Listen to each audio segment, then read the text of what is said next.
Good morning, everybody, and welcome to this episode of 30 Minutes to President's Club. My name is Armand Farouk, and I'm here with my co-host, Nick Skelski.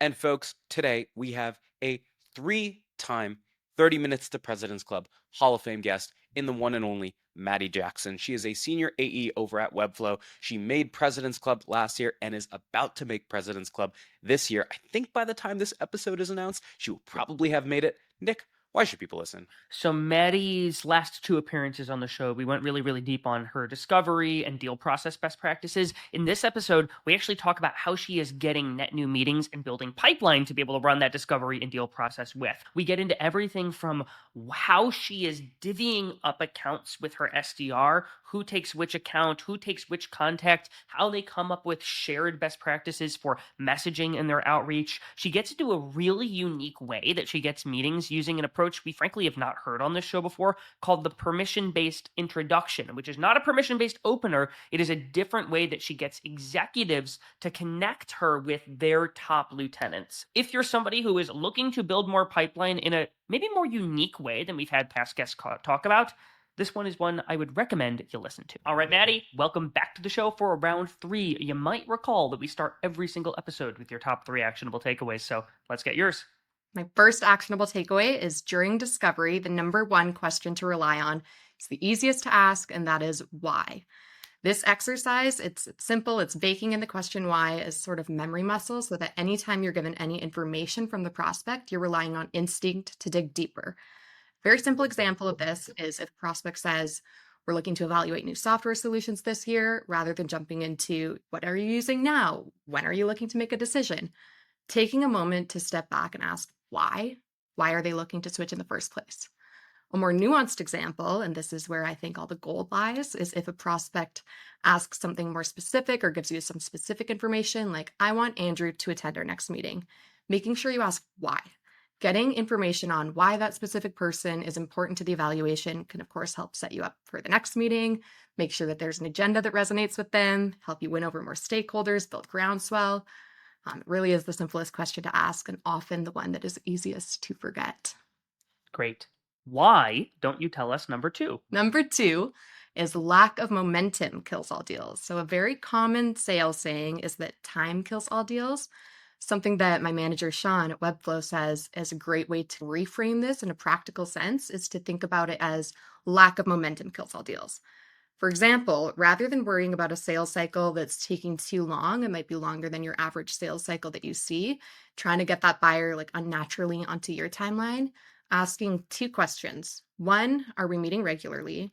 And 2, are the meetings that we're having moving us forward in the sales cycle? An example of that is if you're not meeting regularly, what can you do to get that back on track? It's much easier to generate momentum than it is to shift a buyer's timeline. Beautiful. Let's keep the momentum going. What's number 3? Number 3 is providing a teachable moment. Whether you're doing cold outreach, whether it's technical validation, negotiations, they should always walk away with you having taught something. And the goal is to shift from traditional surfacing a problem, seeing if it resonates, to showing them how you can solve that problem. Specific example would be shifting from a cold outreach opener, such as, hi, Andrew, most companies who I speak to are using custom code to build their website. Experience content bottlenecks because of this with limited development resources. Does this resonate with you? To something that's a little bit more teachable. Hi, Andrew. I noticed your website is built with custom code. We recently worked with the VP marketing at ABC company who was running into bottlenecks with their limited development resources. And by implementing Webflow, they were able to launch web pages 4 times faster without the need for those costly dev resources. Worth 15 minutes of your time to show how. And that, I found, gets a lot higher of a response rate. Maddy, during the prep, you had some really interesting ways that you were using these teachable moments to get introductions from power to people on their team. Could you walk through what your above the line prospecting process looks like? Above the line, of course, you can try to reach out and book a meeting with the VP or with the CMO in my case directly, but my experience is that those folks are very busy and they want you to come with a fully baked idea of how you can help solve their problem after you've spoken to other people and built groundswell. One thing that I do when reaching out to them is what I call the permission-based introduction. It's common in sales to do a permission-based opener. Hey, Is it a good time for me to pitch my product? This is more, is it okay if I reach out to this person to solve this problem? And what this looks like in practice is you're asking the person that you're reaching out to for permission to reach out to someone else who's usually on their team. I typically wouldn't do this if it were someone who was above the power line and you're asking someone below, because no one's going to put out their boss and be like, yeah, go ahead, reach out to John. He's going to be thrilled to hop on a meeting with you. But going the other direction, I've had a lot of success. Very important though, you must provide a reason why they should say yes, and you must be very specific with your ask. So could you give an example of what that might sound like? With those two specific guidelines, the incentive is going to be providing value to that contact, typically in a teachable moment, being able to show them this is a metric that I can help you with. It's a metric that people in your role typically care about, which is going to be time to market, cost savings, increase efficiency, having a specific number tied to that. One value add that I like to use over here at Webflow is, hi, Andrew, based on our Forrester TEI report, by using Webflow, companies like yours were able to improve content time to market by 94%.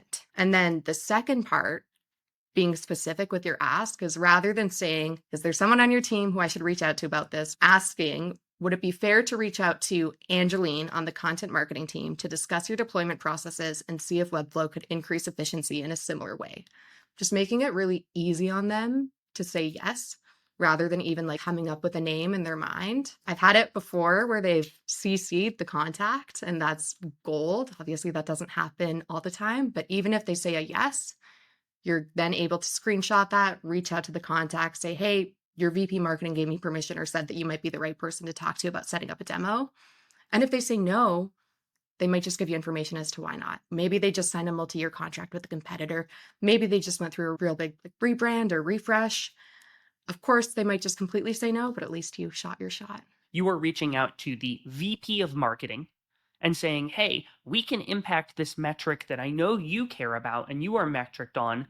Will you introduce me to one of your lieutenants? And you name that lieutenant, the person who would actually action on implementing something like Webflow, because the VP of marketing is not going to get into the nitty gritty of that implementation, evaluation, et cetera. At least in the early days, you're making it easy to say, hey, I can impact this thing you care about. Get me with this person on your team. Or could you get me with this person on your team? And so I think it's powerful because you're speaking to what the executive cares about, but you're not putting more work on their plate. So they reject you not because of interest, but because of bandwidth. There's a quote that I really like, which is, the fastest way to get the right answer to something is to post the wrong answer on the internet. What you're doing is, when you're saying, hey, would it be all right for me to connect with Armand Farouk? The executive will be like, no, it's not Armand. You need to go get with Sean. And even if you're wrong in the person that you think you need to get with, you have a higher likelihood of getting a response and directed to the right person. If I think about a VP of marketing, they would have a director of content marketing, director of product marketing. There's probably someone that does web stuff that you're trying to get with. Who do you choose to ask for the connection with? And then two, like, where do you even figure out who that person is? I'm curious about, are you going on LinkedIn? Are you looking at a contact database? So primary source of truth for me has been LinkedIn, going through Sales Nav, looking at the account hierarchy, seeing if there's a persona who's at that company who has the same title, same responsibilities as something that was a lookalike that closed. And then based off that teachable moment or that metric that I chose to use in the email to the VP, choosing a contact who's actually in charge of that.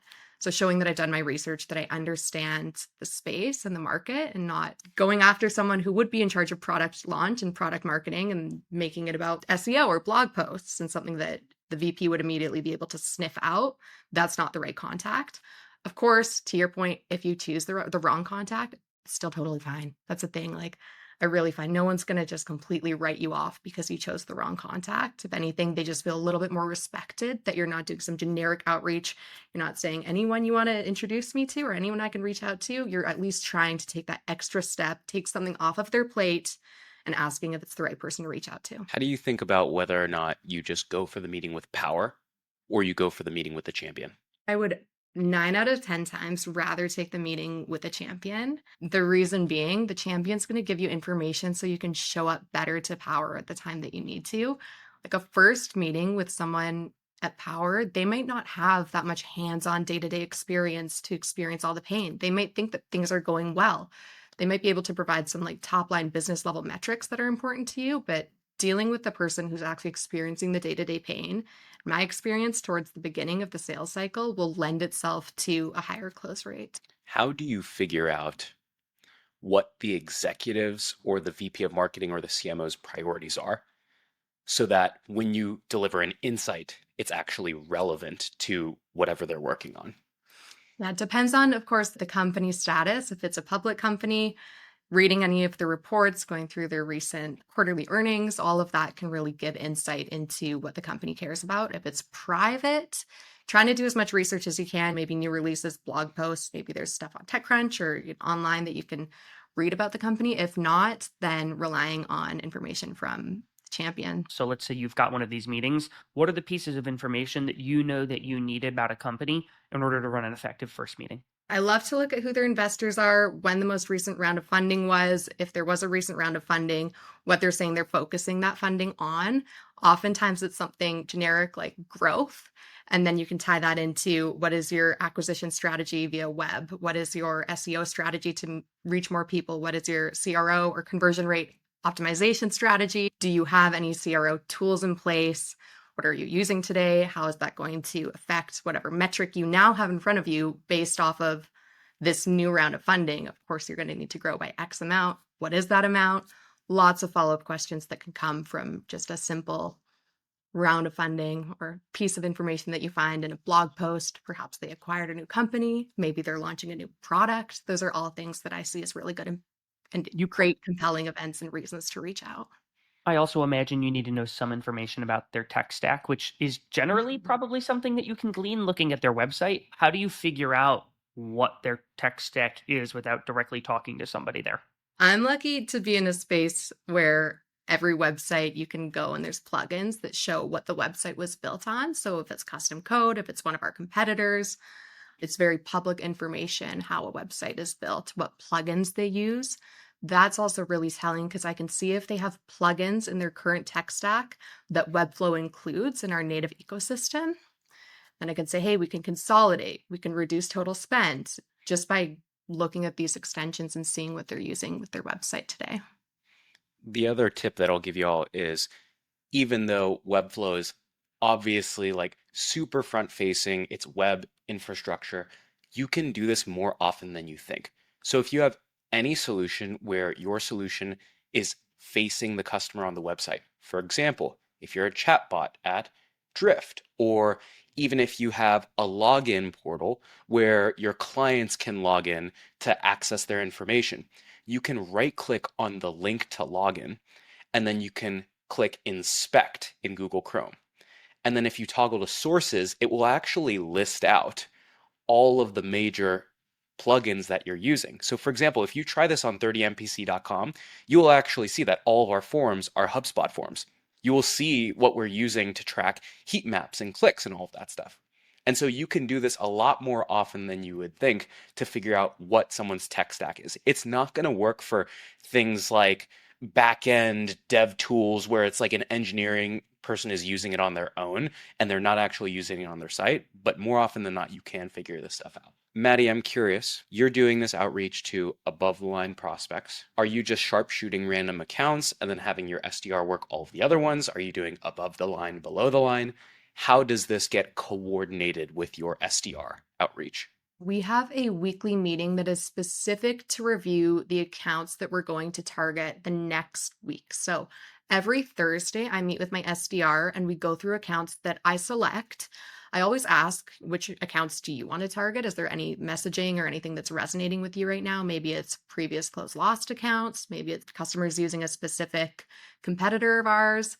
But I do select the accounts and then I come up with a POV or point of view as to why we should be reaching out to them, which contacts we should reach out to. Anyone above the line, we found it really helps if we're both on the email thread, of course, having two different people be able to reach out rather than one person. So taking that 1-2 approach and having a really solid relationship, if you're lucky enough to have an assigned SDR, really helps with this hyper-targeted prospecting approach.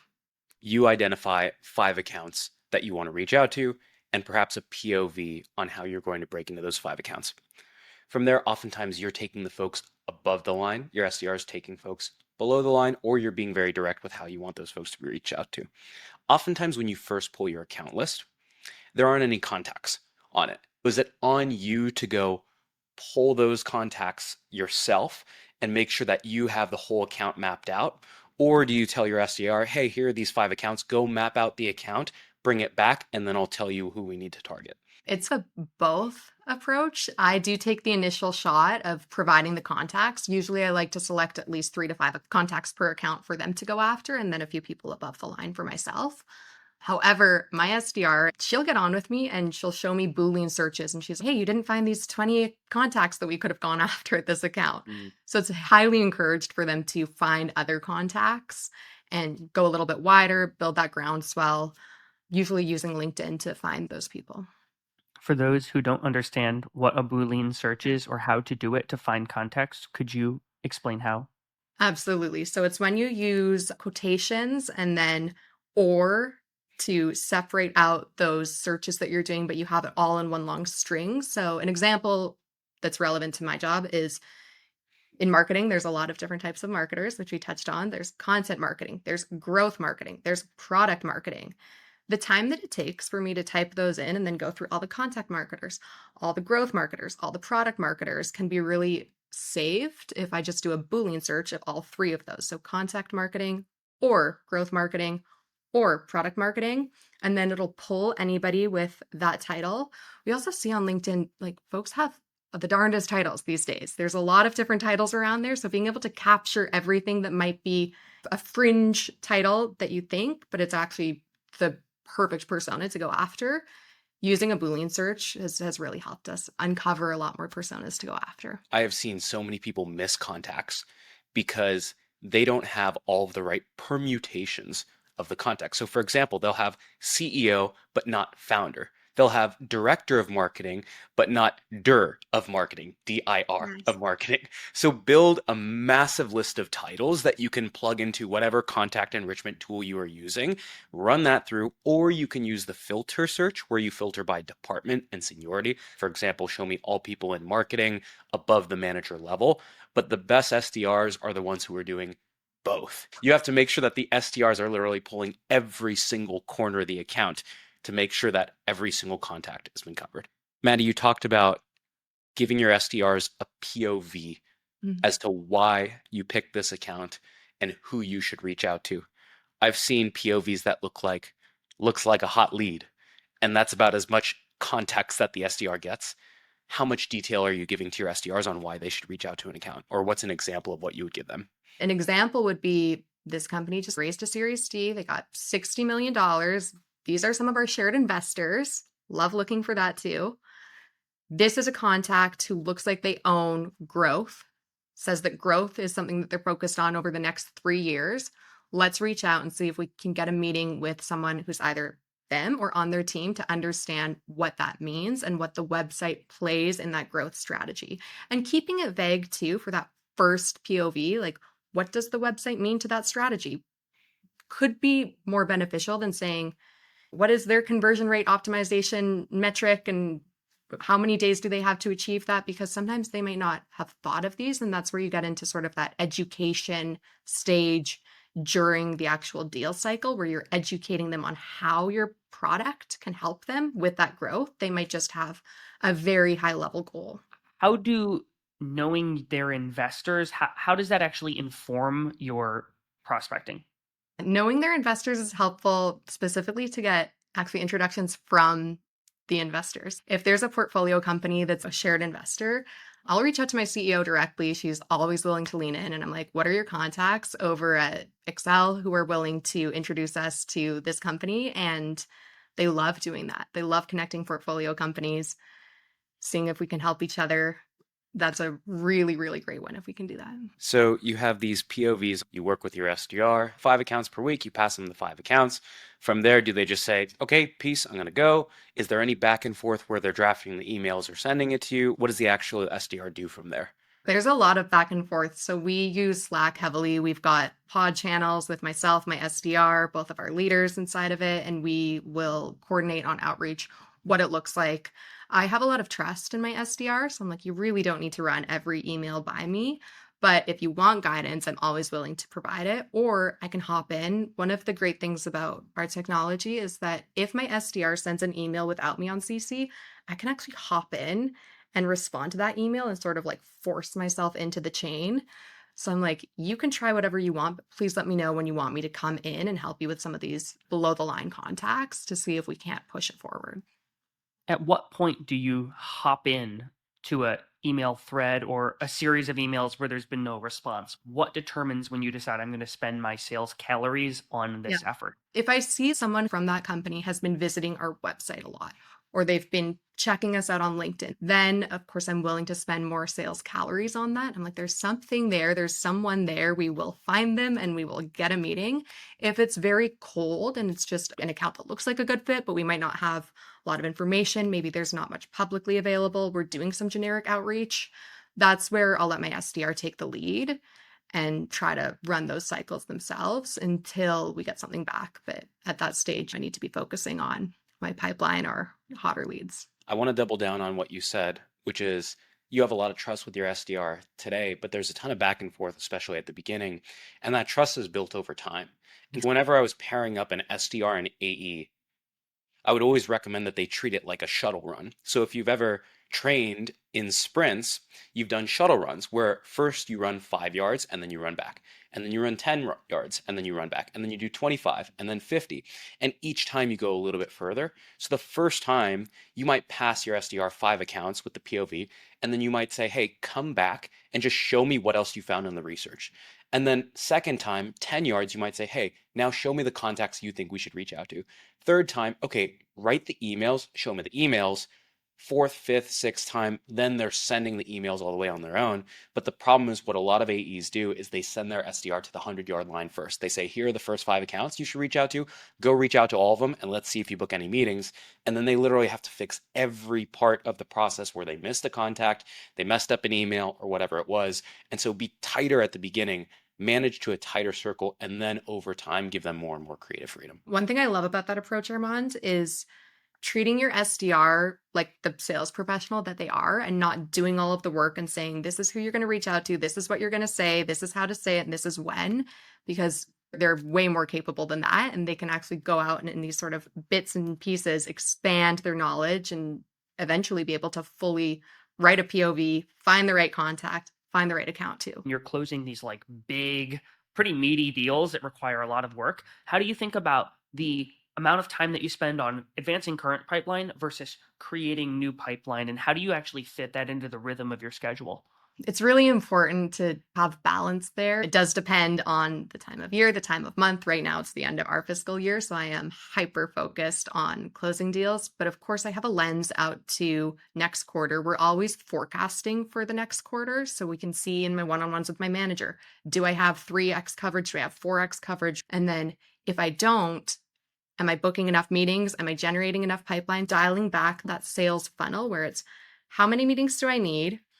How many emails, calls do myself, my SDR need to do in order to book those meetings? Maybe I need to up it from 5 accounts a week to 10 accounts a week. Maybe I need to get in there in the trenches and do some more outreach to people who might be a director, not just VPs and C-suite, based on how much pipeline I have on a rolling basis. So doing that check weekly will help inform how much time I'm spending on either or. But of course, should be always focused on both. Starting the beginning of the year, you are probably going to be past a new territory, a new patch, and you and your SDR are going to have to hug your accounts and wave them goodbye, and then you're going to get a new batch of however many accounts, and you're going to have to figure out where you start. I'm curious if you have any advice for people who are just carving into their new territory today.